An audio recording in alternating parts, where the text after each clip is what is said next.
sujet. Quand Dieu va créer le monde, nous séparons ça. Quand Dieu va créer le monde, la Bible dit que, dans Genèse 1, 18, Dieu créa l'homme à son image et à sa ressemblance. Or, l'image parfaite de Dieu, de la chair, c'est Jésus-Christ. Or là, Jésus n'est pas encore là. Amen. Donc, Dieu, dans sa forme originelle, va créer l'homme à son image. Et quand il crée l'homme à cette image, il donne l'homme autorité de dominer, d'assujettir sur les poissons, sur les animaux, sur les reptiles, sur tout ce qui existe. Parce que l'homme a été à l'image de Dieu. Parce que Dieu lui-même est une force dominatrice. Dieu lui-même est une force créatrice. Donc, créer à son image veut dire, pour rendre une partie de Dieu, montrer et façonner l'homme qui lui ressemble à ce Dieu-là. Donc, l'homme à l'image de Dieu ne pouvait pas tomber. L'homme à l'image de Dieu ne pouvait pas souffrir. L'homme à l'image de Dieu ne pouvait pas avoir le stress. Parce que Dieu lui-même ne stresse de rien. Mais Dieu prend le contrôle de toutes choses. Amen. L'homme créé à l'image de Dieu était une ressemblance parfaite de la divinité de Dieu sur la terre. Amen. Et c'est cet homme-là que nous avons lu le prophète dire qui ne pouvait pas tomber malade. Qui ne pouvait pas souffrir. Il avait le droit de dire au vent, arrête-toi. Le vent pouvait s'arrêter. Le droit de dire aux arbres, bouge. Les arbres pouvaient bouger. Le droit de dire aux animaux, calmez-vous. Les animaux se calment. Et nous avons dit que de la même manière, le Saint-Esprit nous dirige sur la terre. Le Saint-Esprit sur la terre, nous avons l'Esprit de Dieu. Mais le Saint-Esprit au-dessus nous dirige, il prend le contrôle de tous les enfants de Dieu à travers le monde. Il dit c'est de la même manière que Adam dans l'Éden dirigeait les animaux. Ça c'est la Genèse, ça c'est la création de Genèse 1, 18. Il est créé à son image, amen, et à la ressemblance de Dieu. Le deuxième dans Genèse 2, 8, il crée avec la poussière de la terre. Amen. Amen. Donc l'homme est sorti de deux processus.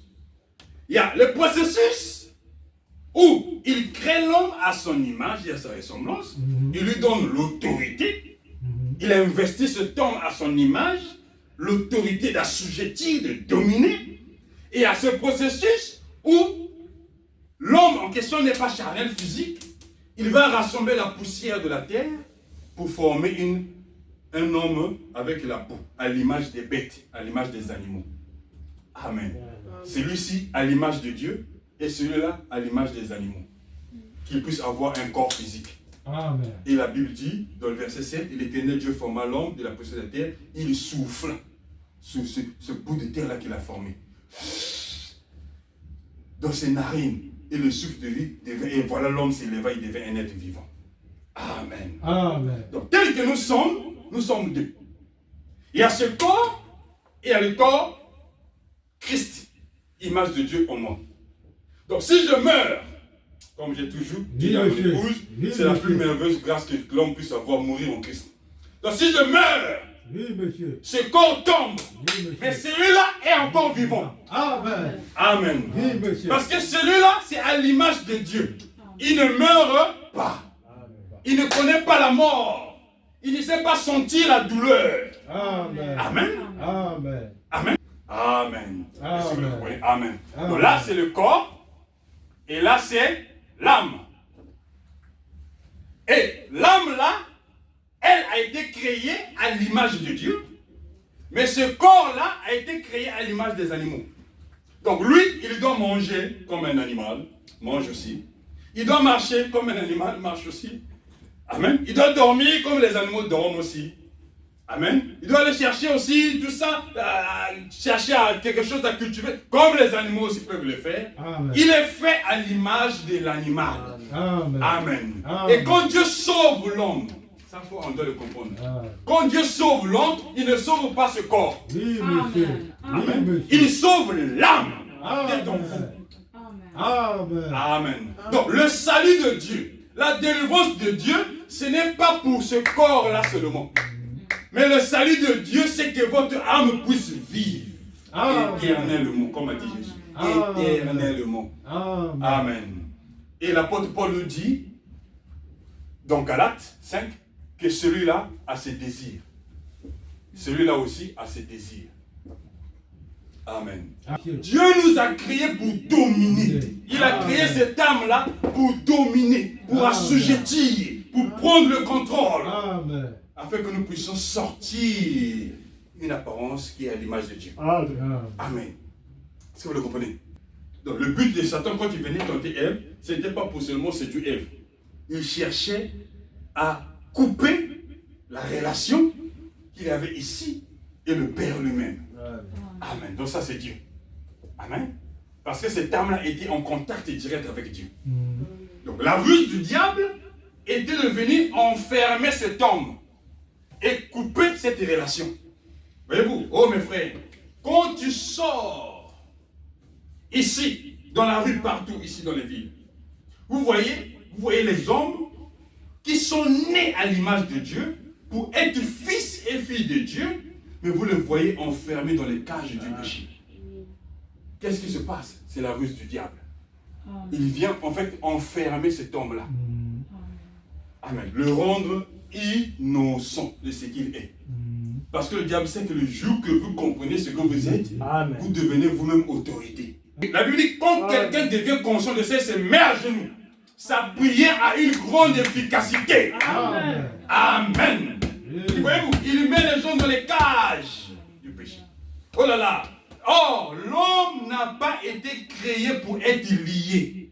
Amen. Dieu n'a pas créé l'homme pour être dans une cage.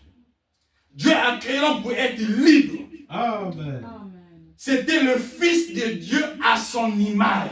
Or, l'image de Dieu ne peut pas être enfermée. Non, monsieur. Amen. Le but de Dieu en créant l'homme, c'est que chaque homme communique direct avec lui. Sans d'abord passer par un homme. Amen. Mais communion parfaite et directe avec le Père. C'était ça le but de Dieu. Oh, une communion tangible.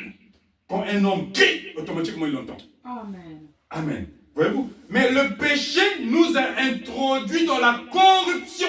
Dis le prophète. La corruption. Le péché est venu couper ça. Le péché est venu nous séparer de la communion avec Dieu. Et cette image de Dieu a été coupée de l'homme. Amen. Et l'homme est sorti de la présence de Dieu en devenant ouvert à tous les esprits qui puissent exister. Les esprits de maladie sont sortis. Ah, comme tu n'as plus d'autorité, nous on va te frapper de sida. Amen. Comme tu n'as plus d'autorité, c'est le cancer qui viendra. Amen. Comme tu n'as plus d'autorité, le diabète. Comme tu n'as plus d'autorité, c'est... donnez-moi les noms des maladies. Les maux de tête. Les maux de tête. Ah. Comme tu n'as plus d'autorité, moi c'est l'esprit de douleur. Tout ça, Dieu n'a pas créé l'homme pour souffrir. Non. Dieu avait créé l'homme pour dominer sur ses esprits. Amen. Mais le péché fait quoi? Le péché éloigne l'homme de Dieu et l'homme devient exposé. Et exposé à quoi? À tous les esprits qui puissent exister. Amen. Est-ce que vous le voyez? Il devient exposé à tous les esprits qui puissent exister. Alors, Dieu ne pouvait pas laisser l'homme parce qu'il avait béni l'homme. Amen. Amen. Il fallait, nous avons vu, il fallait le prix à payer. Amen. Amen. De la même manière, quand il chassait l'homme, il a payé le prix en les chassant parce que l'homme devait être tué en principe.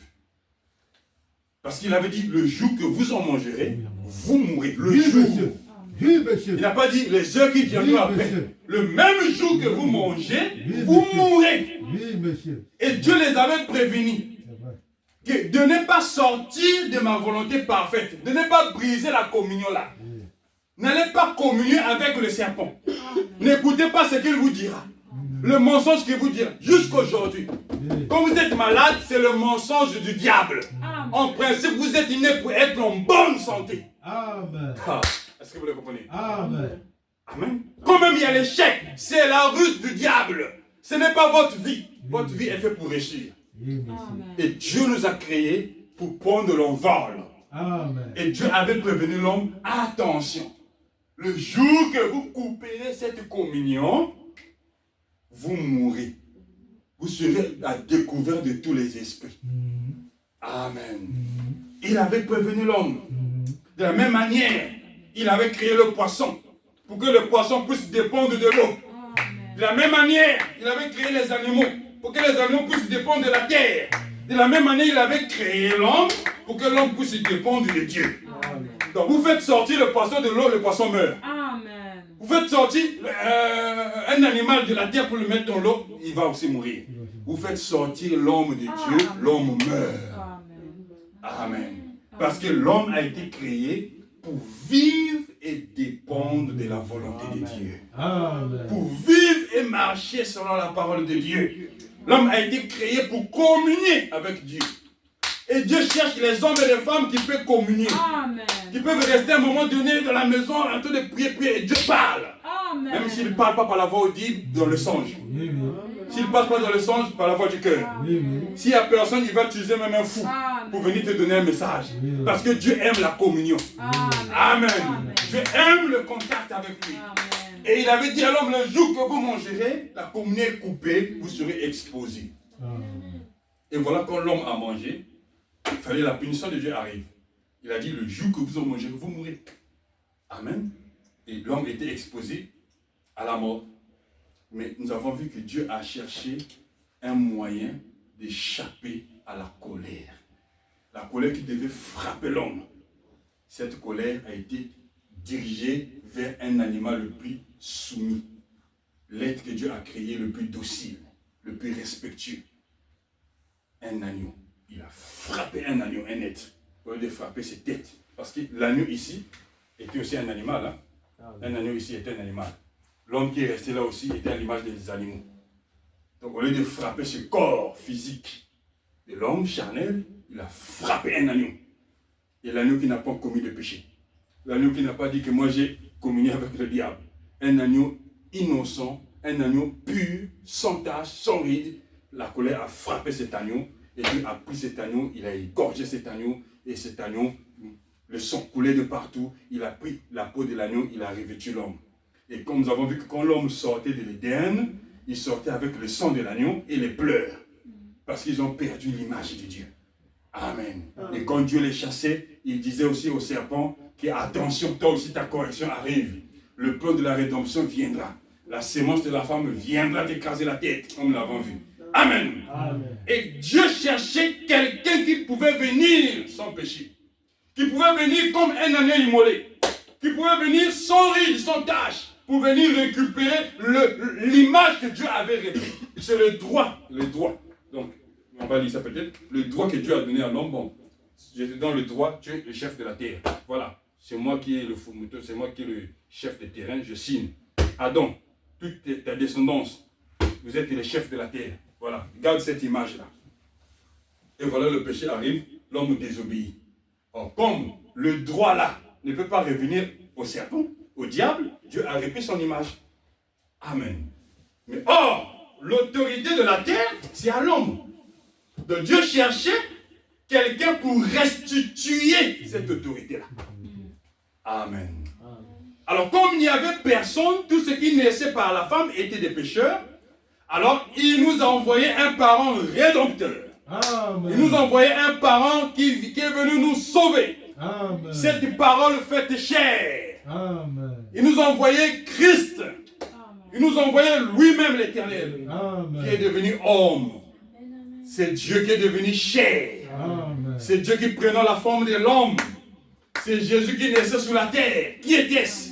Il a dit, je suis la lumière du monde. Amen. Qui était-ce? Celui qui me voit voir le Père. Amen. Qui était-ce? C'était Christ lui-même. Amen. C'était Dieu lui-même qui est venu dans la forme humaine Amen. pour venir nous restituer le droit que nous avons perdu. Amen. Amen. Amen. Donc aujourd'hui nous parlons, l'homme à l'image de Dieu a été restitué. Amen. Donc le but de Jésus sur la terre, c'est venir restituer la communion entre l'homme et Dieu. La communion qui était coupée, la relation qui était coupée, pour venir les restituer ensemble. Amen. Amen. Amen. Voilà pourquoi quand nous sommes à genoux et quand nous prions au nom de Jésus, le Père entend. Amen. Jésus a dit, quand le diable est venu le tenter, il transforme ce pain, cette pierre en pain. Il a dit, l'homme ne vivra pas seulement de pain et de l'eau, mais de toute parole qui sort de la bouche de Dieu. Amen. L'homme là qu'il parle, ce n'est pas ce corps. Amen. Parce que ce corps doit manger, hein. Ce corps doit boire de l'eau. Cet homme qui mange de la parole de Dieu, c'est l'âme qui est en vous. Amen. Qui cherche à écouter la parole. Qui cherche à vivre la parole. Qui cherche à s'adapter, à être à l'image de Dieu. Parce qu'en naissant, cette image, cette image n'a pas sa pleine forme. Parce que le corps prédomine. Le désir du corps est trop fort pour cet homme-là. Donc l'homme parfois n'arrive pas à surmonter ce désir. Mais laissez cet homme une fois en contact avec Dieu, cet homme change. Amen. Le péché qu'il n'arrivait pas à surmonter, il commence à surmonter. Les choses qu'il n'arrivait pas à laisser, il commence à laisser. Même le goût d'aller faire ces choses-là n'est plus. Il dit, mais moi je te connaissais, tu faisais ça. Il dit, mais je ne comprends pas moi aussi, j'en ai plus le goût. Qu'est-ce qui a enlevé ce goût-là? C'est la parole de Dieu. Amen. Amen. Qu'est-ce qui a enlevé ce désir? C'est Dieu lui-même. Amen. Et qu'est-ce que Dieu fait? Il construit son image en vous. Jusqu'à ce que vous lui ressemblez exactement. Et vous devenez vous aussi la parole faite chair. Amen. Vous devenez vous aussi la lumière pour la famille. Vous devenez vous aussi la lumière dans votre environnement. Amen. La parole de Dieu, c'est Jésus-Christ. Amen. Le Père éternel, c'est Jésus-Christ. Amen. Et Dieu nous a créés à l'image de Jésus-Christ. Amen. Il nous a créés à son image. Amen. Mais quand nous naissons à cause du péché, nous avons perdu tout le droit. Mais Jésus est venu mourir à la croix pour nous restituer le devoir que nous avons perdu. Amen. Donc aujourd'hui, quand un chrétien se met à genoux dans la prière, il doit savoir que je suis le représentant légal de Jésus sur la terre. Amen. Il a dit, les œuvres que je fais, vous aussi le ferez. Et en plus grand nombre encore. Parce que l'image de Dieu a été restituée. Amen. Est-ce que vous suivez ça? Alors, je vais lire ceci pour finir. Il dit, dans Apocalypse chapitre 5. Maintenant, la chute d'Adam a perdu le titre du propriété que l'homme avait. Cela a profité Satan. Et depuis que Adam a perdu cette position de grâce, le diable s'est présenté comme le chef du monde. Voyez-vous, aujourd'hui, il dirige les autorités, il dirige les nations, il prend le contrôle des hommes. Ce n'était pas ça la volonté de Dieu pour nous. Amen. En effet, il ne pouvait pas racheter son droit. Le diable n'avait pas le droit sur l'homme. Mais Satan, qui en est le propriétaire illégitime, a pris comme si ce droit sur l'homme, alors que Dieu n'avait pas placé le droit, le droit au serpent pour dominer la terre. La terre était assujettie par l'homme. La terre a été créée pour l'homme. C'est l'homme qui devait bénéficier de tout ce qui existe sur la terre. Mais seulement le péché a fait perdre tout ce que l'homme avait. Voyez-vous? Et la terre est entrée entre les mains de l'ennemi. Aujourd'hui, le monde appartient à Satan. Satan, chaque nation lui appartient. Il dirige et contrôle le monde entier. Et tout ce qui existe, c'est à lui. Voyez-vous, c'est Satan. Pourquoi? Parce que l'homme avait perdu cela. Et quand un homme dit qu'il croit la parole, et qu'il a reçu Christ dans sa vie, et quand le Saint-Esprit vient en lui, automatiquement, Satan perd le droit sur cet homme. Amen. Donc, quand un homme reçoit le Saint-Esprit, quand il reçoit Christ dans sa vie, le droit que Satan a de contrôler le monde, Satan perd ses droits devant cet homme-là. Amen. Qu'est-ce que c'est? C'est Dieu qui donne à cet homme-là le titre du propriétaire sur la terre. Cet homme n'est plus exposé au contrôle de l'ennemi. Il est contrôlé par Dieu lui-même et Satan ne peut lui rien faire. Amen. Satan ne peut rien lui faire. Parce qu'il a reçu Christ dans sa vie. Il a reçu la parole dans sa vie. Et cet homme est contrôlé par Dieu lui-même. Alors, cela vous donne l'autorisation. Quand vous avez ce titre du Saint-Esprit dans votre vie, alors chaque parcelle de la parole vous appartient. Amen. Chaque bénédiction de la parole vous appartient. Amen. Et quand vous lirez la Bible, quand vous verrez qu'il est écrit, l'ange de Dieu campe autour des saints, c'est à vous. Amen. Amen. Parce que Dieu vous a restitué. Et chaque promesse de la Bible, chaque parcelle de la Bible vous appartient. Voyez-vous, cela devient votre titre. Alors, il tape la main. Oh là là. Quand le Saint-Esprit vient sur vous, sur ce titre, et que Dieu vient vous contrôler, Satan n'a plus le droit de vous toucher. Parce que vous êtes sous le contrôle du Dieu Tout-Puissant lui-même. Mais nous étions nés dans le monde, nés comme pécheurs, assujettis par le péché, nous étions coupables. Chacun de nous ici avons péché quelque part. Voyez-vous, nous avons perdu le contrôle. Mais quand j'ai cru, automatiquement en croyant en lui, il vous donne le titre du propriété. Amen. Amen. Et quand le Saint-Esprit vient en vous, c'est le titre incontestable devant chaque démon. Amen. Le titre incontestable devant chaque démon. Quand le Saint-Esprit vient en vous, c'est comme si Dieu vous donnait le droit légal qu'Adam avait perdu. Le contrôle sur la terre. Amen. Amen. Et d'où l'importance de chercher Dieu dans sa vie. Amen. L'importance de chercher Dieu dans sa marche. L'importance de chercher Dieu dans tout ce que tu fais. Tu le confies à lui. Pour que quand il vient à toi, il te restitue tous tes devoirs que tu avais perdus.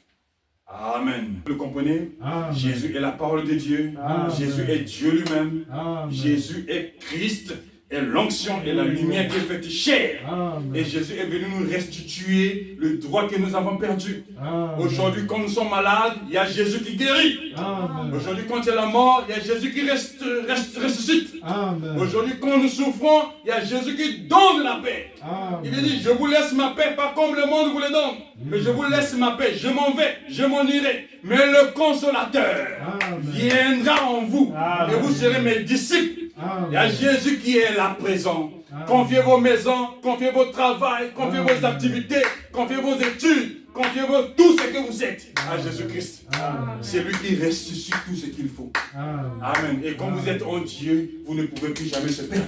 Amen. Amen. Le diable Amen. perd son contrôle sur vous. Amen. Le diable ne peut plus vous nuire Amen. parce que vous êtes en Christ. Amen. Et quand vous êtes en Christ, la Bible dit qu'il peut encore vous atteindre. Amen. Amen. Parce qu'il vous donne la victoire en double. Amen. Amen. Parce qu'en Christ, nous avons vaincu le monde. Est-ce que vous le comprenez? Amen. Alors, revenons à Christ. Amen. Construisons nos hôtels à la maison pour la prière. Amen. Amen. Avant de dormir, prions. Quand nous nous levons, prions. Quand nous sortons, prions. Amen. Que nous puissions ramener la communion que nous avons perdue. Amen. Amen. Et quand la communion sera restituée, automatiquement nous devenons en contact avec le Père. Amen. Amen. Et le Père ne peut plus nous laisser. Pourquoi? Parce que nous rentrons en contact éternel avec lui. Il a dit, même si vous mourrez, je vous ressusciterai. Amen. Amen. Est-ce que vous le croyez? Amen. Est-ce que vous le croyez? Amen. Que Dieu vous bénisse richement Amen. alors que nous nous levons pour la prière. Oh, merci Seigneur Jésus-Christ. Prions ensemble les Seigneurs. Éternel Dieu Tout-Puissant, Père adorable. Nous savons, oh Dieu, que l'ennemi est un menteur. Il nous a présenté la maladie, croyant que la maladie nous appartenait. Il nous a présenté l'échec, croyant que nous marchons dans l'échec. Il nous a présenté le péché, croyant que nous étions nés pour pécher. Mais tu nous as montré la vérité. Et dans cette vérité, tu nous as dit, celui qui croit en moi aura la vie éternelle. Amen. Dans cette vérité, tu nous as dit, en mon nom, vous chasserez les démons. Tu es venu nous restituer tout ce que nous avons perdu, Seigneur. L'image qui était retirée, l'image d'Adam qui était retirée à la croix, tu es venu nous restituer cela. Tu nous as donné le droit que nous avons perdu. Et aujourd'hui, au nom de Jésus, nous pouvons chasser les esprits. Nous pouvons proclamer la délivrance. Et même là où il y a la mort, en ton nom, il peut y avoir la résurrection.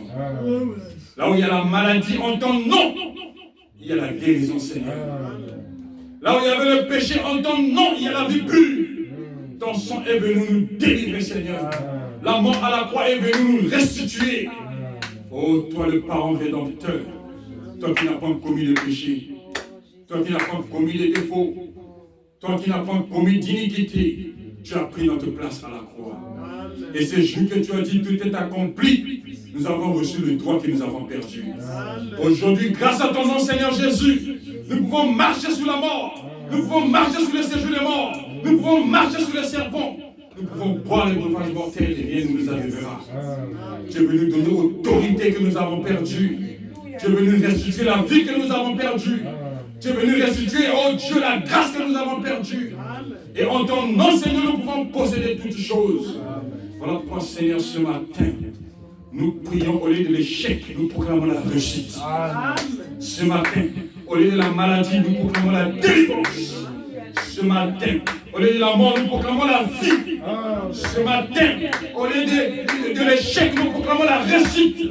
Parce que tu es venu ressusciter l'homme, Seigneur. Nous n'avons plus le droit de vivre tel que nous étions. Parce que la mort à la croix nous a donné autorité.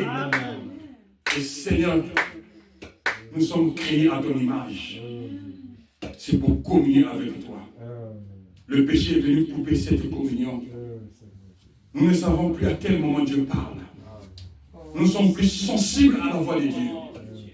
Mais tu es venu restituer cette image pour que nous puissions être sensibles à ta voix. Même si tu ne nous parles pas par la vision, parle-nous dans les anges. Même si ce n'est pas dans les anges, utilise les moyens qu'il faut, les canaux qu'il faut pour exprimer ta volonté, Seigneur. Nous avons compris ce matin que nous étions créés à ton image. Et dans cette image, l'ennemi n'a plus de droit sur nous. Parce que le sang le plus payé à la croix a donné la victoire à quiconque te croit. Et tu as dit, Seigneur, si vous croyez en moi, même si vous mourrez, vous vivrez. Et nous croyons que nous vivons en toi, Seigneur. Éclaire nos maisons, Seigneur. Éloigne les ténèbres. Donne la vie, ô Dieu. Donne le Saint-Esprit. Restaure la vie. Dans le nom de Jésus-Christ. Que l'ennemi s'éloigne de nous, Seigneur. Que nous puissions vivre ta parole. Que le Saint-Esprit puisse oindre notre âme. Et que nous puissions revivre cette image, Seigneur. Nous retirons de Satan entre ses mains tout le devoir qu'il avait volé. Là où il y avait l'échec, là où il y avait la maladie, là où il y avait les tristesses, là où il y avait la peur, il y avait la crainte. Nous venons retirer cela dans le nom de Jésus-Christ. Et que dans nos maisons, Christ puisse rentrer. Que le ciel puisse communier dans nos études, dans nos travaux, dans nos activités. Que Christ puisse rentrer pour proclamer la délivrance, Seigneur. Nous te bénissons, Seigneur. Dans le nom de Jésus-Christ. Tu es digne d'être adoré. Tu es digne d'être loué. Tu es digne d'être acclamé. Tu es digne de recevoir l'adoration. Tu vis, tu règnes éternellement. Toi, l'agneau immolé. Honneur et gloire pour ton nom. Dans le nom précieux de Jésus-Christ. Nous l'avons